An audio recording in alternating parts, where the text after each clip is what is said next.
Hey, what's up guys, it's the Johns. Breaking news, the Liberal Party have voted to ditch the net zero plan. That's a real contentious topic at the moment in Australia. To be honest, I think it's absolute bullshit. Why are we spending all this money on renewables? We should be just spending it on nuclear. It's just if you want low emissions, nuclear is the way to go. But anyway, let's just hear this news report and see what it says. We have reporters in Canberra for that meeting starting right now, and also at Adelaide Airport. First to our political reporter, Josh Martin in Parliament House. Lot to unpack today, Josh, and there is a lot riding on this meeting. Afternoon, Tash. Yes, the future of the coalition and Susan Lee's leadership are both on the line right now. The meeting of more than 50 senators and MPs is underway right now. The Liberal members have flown in from around the nation to be here for this special meeting. 3 from South Australia were lucky to make it in time. QF 1972, bound for Canberra this morning, was turned back to Adelaide with smoke on board, but that flight did eventually take off. Tony Passon, Leah Blythe and Andrew McLaughlin are now in Canberra and in the meeting, where it's expected that a majority in the room will vote to scrap net zero emissions by 2050 as a policy, but will keep a commitment to the Paris Climate Agreement and push to drop the ban on nuclear energy and for more gas. So it looks like they're going to vote in a majority for, canning the policy, which I absolutely agree with. My stance on climate policy is that it's just a hoax. I think we've just been lied to about it. But in saying that, I think that we should try to do what we can to protect the environment. Absolutely. I'm a real naturalist and absolutely love nature and, go out camping and I wouldn't even throw a cigarette butt out the window, So I have a lot of that sort of ideology behind me as well. But when you've got countries like India and China, the amount that they're spewing out, why are we putting 27 million lives, putting it through all this pain when these other countries are just doing absolutely nothing? And the temperature of the planet just goes up and down. The ice core samples prove that. There's ice ages, there's torrential floods. The planet's changing all the time, and going up a half a degree or a degree in a couple of decades, I don't think is abnormal. If you look at the planet's history, which I have done, that it just warms up and it cools down. It's just the way that it is. Gas in the energy grid. Power prices are up by 39% since net zero. 39%. And wasn't Albanese's one of his policies that he ran on was to reduce the power prices? So, how are we doing that?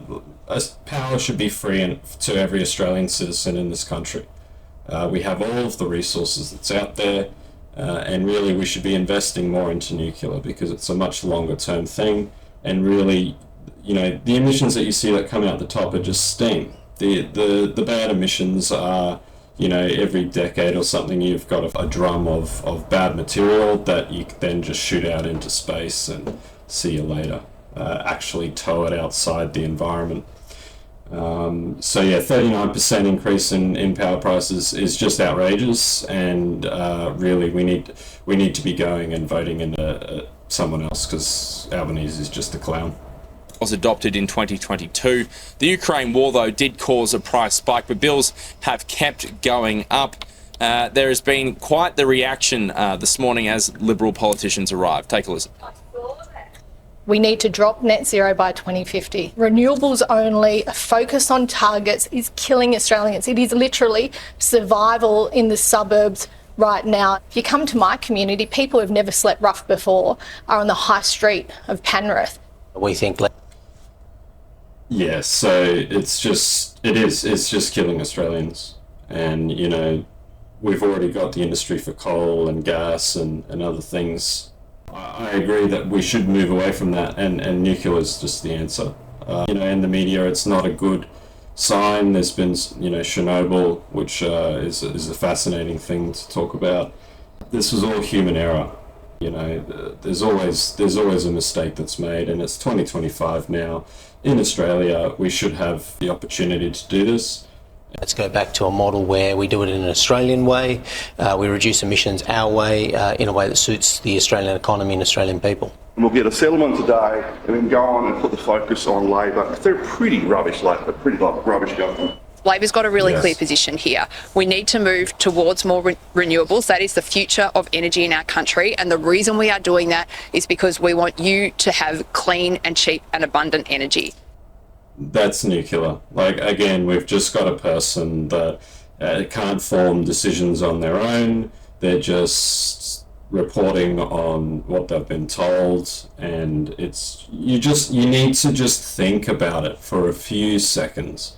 Just sit back and have a wee think about it, and what's going to be better, putting up all these windmills? I mean, you've got birds going extinct because of the windmills.